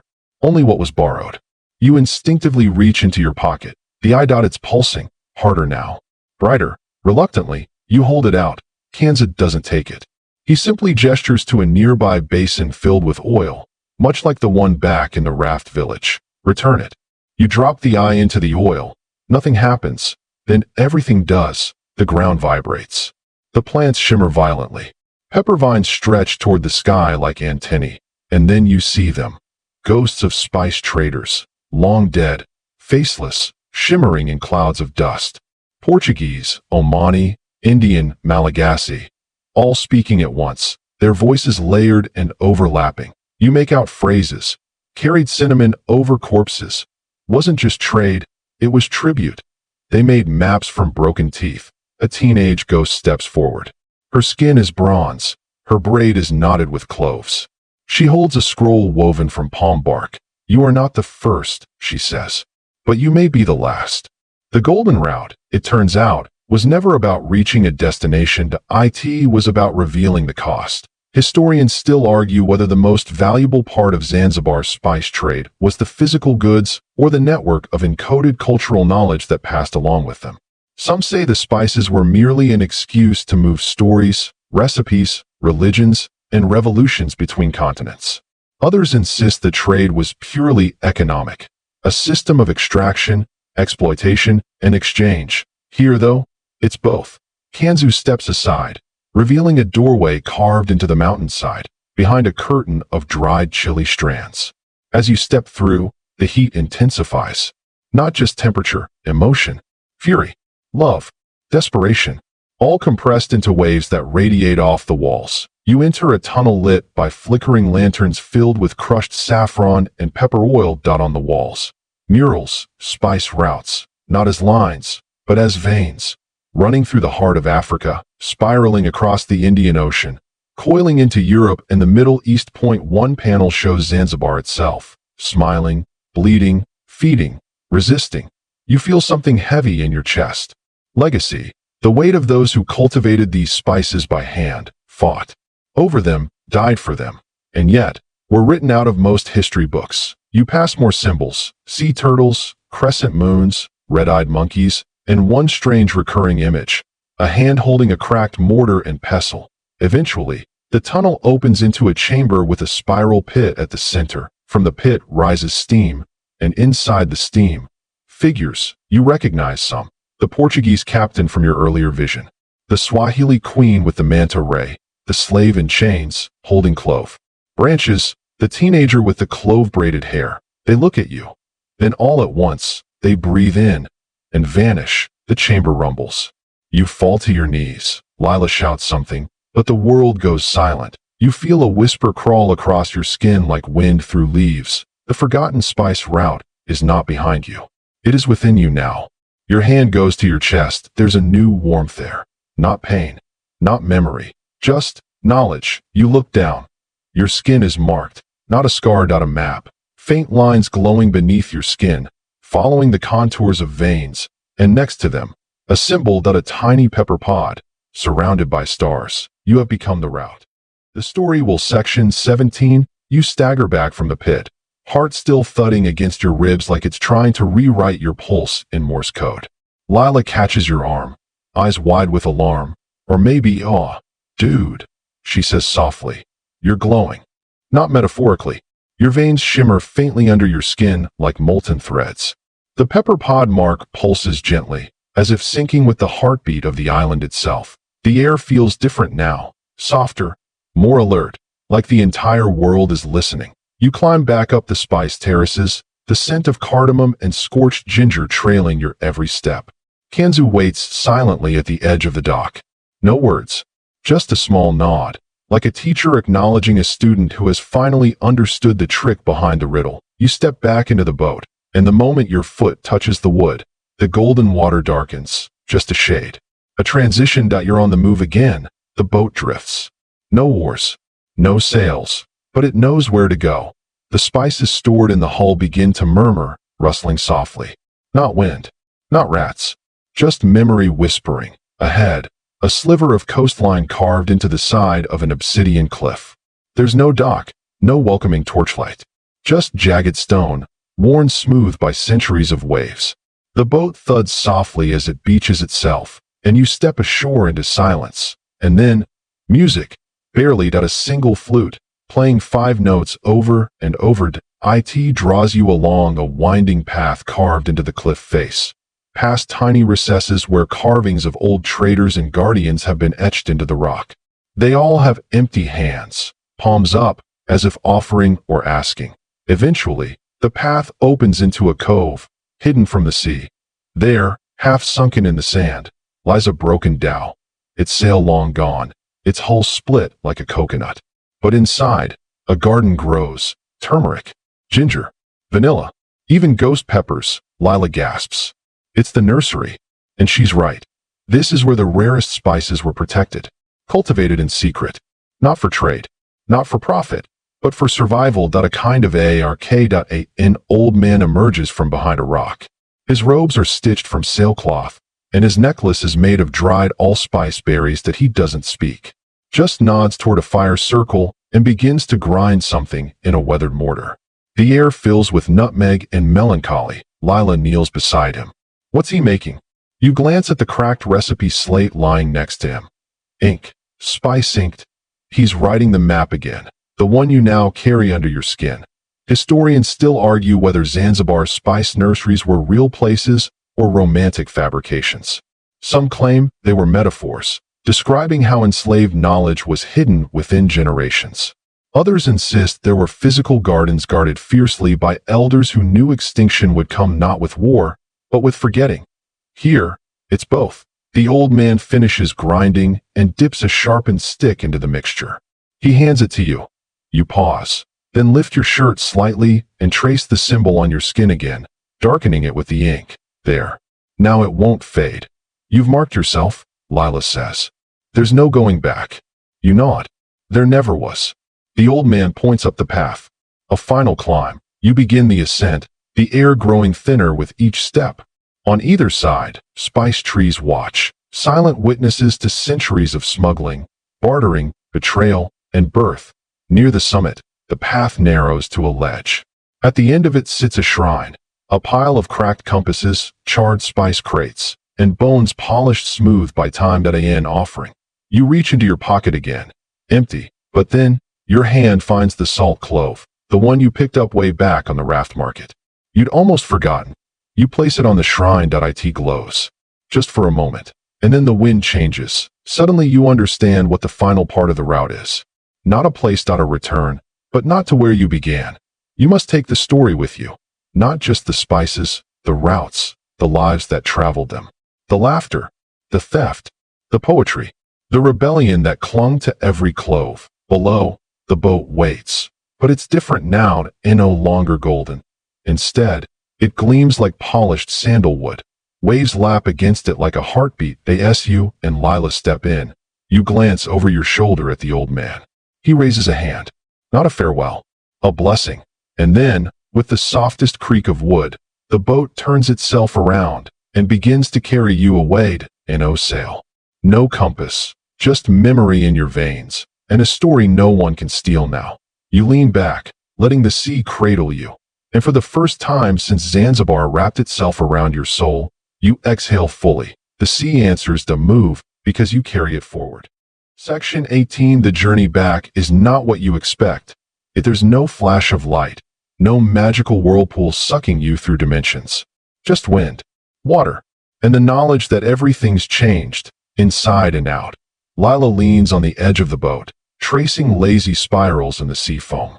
Do you feel it? She asks. The pull. You do.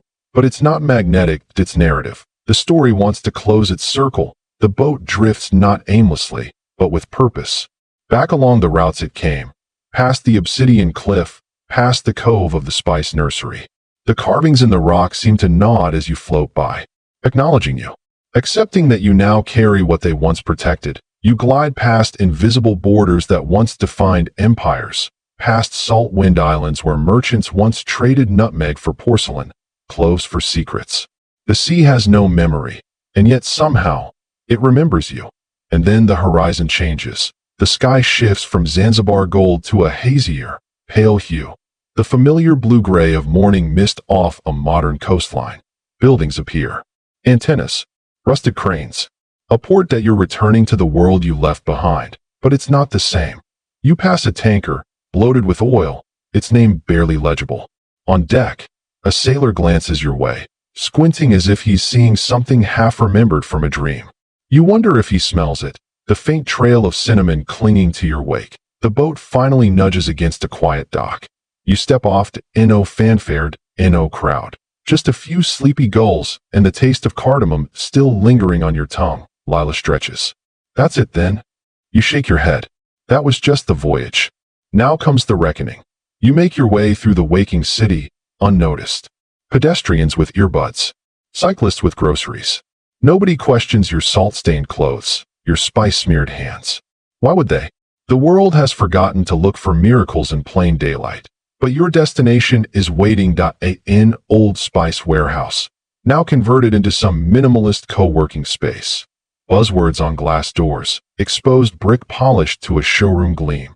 You duck around the back, where the original Zanzibar import crates still sit, cracked, sun-faded, ignored. You crouch down, fingers brushing along the lettering. A symbol matches the one on your chest, and suddenly, like a scent unlocking 1,000 neurons, you remember the whispered names. Not of places, of people. Amira the saffron guardian, Tariq of the bitter bark, Lazaro the ghost pepper mapmaker. Their stories now. But they were real, and they left traces. You pull the old crate open. Inside, spices long past their prime. Dust, wrappings disintegrating. But wedged between two sacks of decayed cloves is a notebook, not ancient, not mystical, just leather-bound, water-damaged, filled with handwritten entries. Lila peers over your shoulder. Whose is it?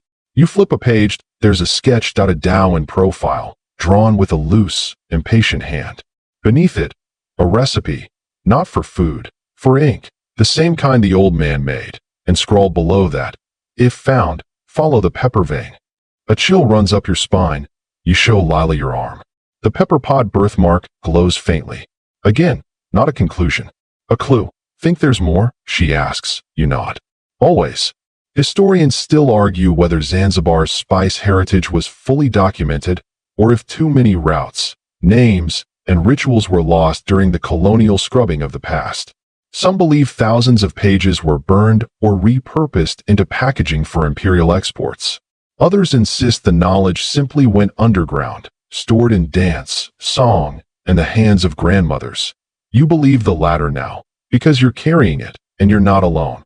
Back in your apartment, you lay out the notebook, your own sketches, and the samples you salvage from the boat. You trace lines from port to port, not with precision, but with instinct. Lila starts building a map on your laptop, but it's not topographic. It's relational. It links people, ingredients, rituals, resistance, poetry. A living route. Online, your inbox begins to ping. First one message, then 10, then hundreds. People who saw the first hint of the journey, the taste of cloves in their grandmother's stew, a song half remembered in a market, a scar shaped like a cinnamon curl. They're remembering. Or trying to. You respond to each message, sharing part of the story. You don't post the whole thing. Not yet. It's not yours to own. But you can invite others in. So you do. You start a podcast. A zine. You mail tiny packets of turmeric with coded stamps. The route reforms, one memory at a time. And somewhere, far away, on an island that may or may not exist, an old man dips another stick into spice ink and smiles. Because the story survived, and it's traveling again. Section 19. You sit down at your desk the next morning, sunlight filtering through dusty blinds, dust motes drifting in lazy spirals. The notebook lies open, a tactile relic amidst your digital chaos. Each page is a patchwork of recipes, sketches, coded messages, and cryptic notes, some in Swahili, others in Arabic, some in scripts you can barely decipher. It's a linguistic stew, much like the spice blends it describes. You realize this isn't just a manual, it's a manifesto. The spice routes weren't just about trade. They were about survival, identity, and resistance. The old merchants, the guardians of these routes, weren't just peddlers but secret keepers, codebreakers, storytellers. Historians still argue whether the routes were fully commercial or had deeper political significance as underground networks connecting disparate cultures and marginalized peoples. You lean toward the latter, especially after hearing whispers of hidden alliances between Zanzibar's traders and rebel communities across the Indian Ocean. Your fingers trace an ink stain shaped like a starfish, a peculiar quirk of the old spice ink. You wonder if that's a map key or just an accident. You decide to reach out to a few linguists and historians you know, hoping to piece together the cipher. Meanwhile, your podcast gains traction. Listeners share their family stories, recipes passed down like heirlooms, tales of spices as medicines, charms, even weapons. The narrative grows richer, more layered. You realize the spice routes are less a thing of the past and more a living network of memory and identity. Lila visits again, bringing samples of old maps and letters she's dug up from archives. The more you two compare notes, the more the lines connect, the physical routes overlaying the human stories like veins in a leaf. You start to see patterns, why certain spices traveled to specific ports, why some markets flourished while others vanished. You find tales of pirate interference, imperial censorship, and the resilience of the spice traders who adapted by disguising routes as festivals, dances, even religious pilgrimages. There's a certain magic in that, isn't there? The way a simple spice could carry so much meaning, so much history, so much resistance. Day to night, you dream of sailing through star-studded skies, with scents of cinnamon and clove wafting through the air. You wake up wondering, did the spice routes really vanish? Or have they just been hiding in plain sight? You sip your chai, feeling the warmth spread through your hands. Somewhere in Zanzibar, a market hums with life. The past and present swirl together like the spices in your cup, and you're part of that story now. Section 20. The final chapter unfolds as you gather all you've learned, the stories, maps, recipes, and whispered secrets, like a long-lost treasure chest finally opened. You sit quietly, fingers tracing the worn edges of your notes, the ink slightly smudged but alive with history. You realize this journey through the forgotten spice routes of Zanzibar has been less about the routes themselves and more about the people, traders, sailors, healers, rebels, who kept the flame of connection burning against all odds. You remember the bustling markets, the aroma of cardamom and nutmeg mixing with salt and sea breeze. You recall the rhythms of dhows cutting through waves, the creak of wood, the call of vendors shouting their wares in a dozen tongues. The spice routes weren't just trade lines. They were veins of culture, identity, and resistance. Historians still debate the exact impact of these routes. Were they the lifeblood of global commerce or the whispered channels of subversion? The truth probably lies somewhere in the middle, woven like cinnamon in a stewed as the sun sets outside your window, casting a warm orange glow. You feel the calm that comes from connecting dots across time. The spices of Zanzibar, once thought forgotten, are now vivid threads stitching together past and present, memory and reality. You close your notebook and lean back, feeling the gentle hum of the night. You smile, knowing this story will live on, not just in dusty archives or academic debates, but in every fragrant pinch of spice sprinkled into kitchens around the world, in every whispered tale shared at twilight, in every heart that remembers S.O. now. As the stars begin to twinkle and the world quiets down, you let the scents and stories lull you to rest. The night deepens and your breath slows, matching the gentle rhythm of waves on Zanzibar's shores. The spices you've traced tonight, the fiery chili, the sweet cardamom, the earthy clove, they're more than flavors. They're memories distilled into scent, taste, and story. Imagine the markets where languages danced like colors, where every trade was a secret pact, and every voyage a thread in a vast tapestry. The routes may have faded from maps, but they linger in the air, in the hands that grind them, in the hearts that cherish them. You can almost hear the laughter of traders beneath a baobab tree, the soft footsteps of pilgrims hidden beneath the stars. Let yourself drift on this ocean of history, where time folds gently like parchment. Remember that the past isn't a distant shore. It's here, mingling with the present, carried on winds scented with cinnamon and clove. As your eyes grow heavy, imagine the spice routes guiding you home, their stories wrapping around you like a warm shawl. Let the warmth of Zanzibar's sun, the salt of its sea, and the richness of its spices soothe you into dreams. Rest easy, knowing you carry a piece of this hidden world with you now. End of script. Sweet dreams.